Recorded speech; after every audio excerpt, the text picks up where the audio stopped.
Was اور نصیحتیں، لفظ لفظ حکمتیں، ابر علم و آگہی سے برستی بارشیں، شرع کے امور سے، دین کے شعور سے، قلب و ذہن جگمگاتے ہیں سچ کے نور سے۔ خطبہ جمعۃ المبارک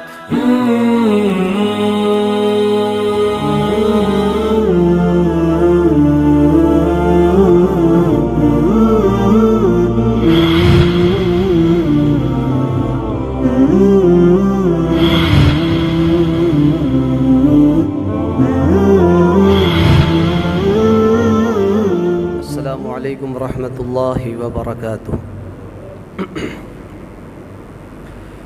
ان الحمد للہ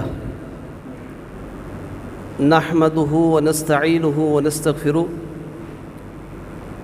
ونعوذ باللہ من شرور انفسنا ومن سیئات اعمالنا، من يهده الله فلا مضل له ومن يضلل فلا هادي له، وأشهد أن لا إله إلا الله وحده لا شريك له، وأشهد أن محمدًا عبده ورسوله، أما بعد فإن خير الحديث كتاب الله، وخير الهدي هدي محمد صلى الله عليه وسلم، وشر الأمور محدثاتها، وكل محدثة بدعة، وكل بدعة ضلالة، وكل ضلالة في النار۔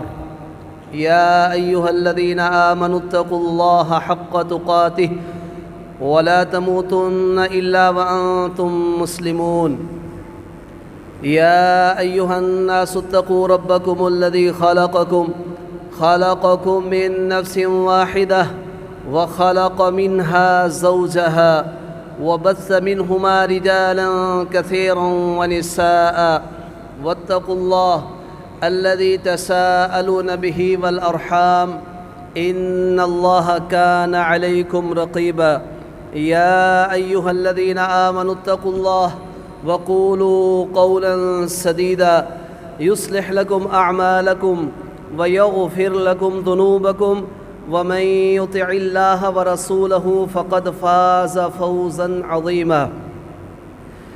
اللهم صل على محمد وعلى آل محمد كما صليت على إبراهيم وعلى آل إبراهيم إنك حميد مجيد۔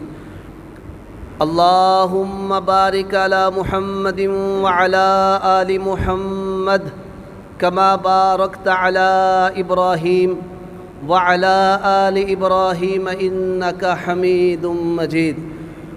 رب اشرح لي صدري ويسر لي أمري واحلل عقدة من لساني يفقه قولي، رب زدني علما، رب يسر ولا تعسر وتمم بالخير، رب أعوذ بك من همزات الشياطين وأعوذ بك رب أن يحضرون۔ أعوذ بالله السميع العليم من الشيطان الرجيم، من همزه ونفخه ونفثه، بسم الله الرحمن الرحيم۔ لقد كان لكم في رسول الله أسوة حسنة لمن كان يرجو الله واليوم الآخر وذكر الله كثيرا۔ ہر قسم کی حمد و ثنا، تعریف و تمجید، تسبیح و تحمید اللہ ذو الجلال والاکرام کے لیے خاص ہے۔ بے شمار لا تعداد درود و سلام ہو سید الرسل، خاتم النبیین، سیدنا امام آدم جناب محمد رسول اللہ صلی اللہ علیہ وسلم کی ذات اقدس پر۔ عزیز ساتھیو،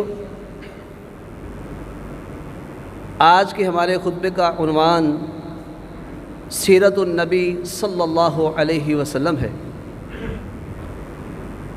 سیرہ یہ عربی کے اندر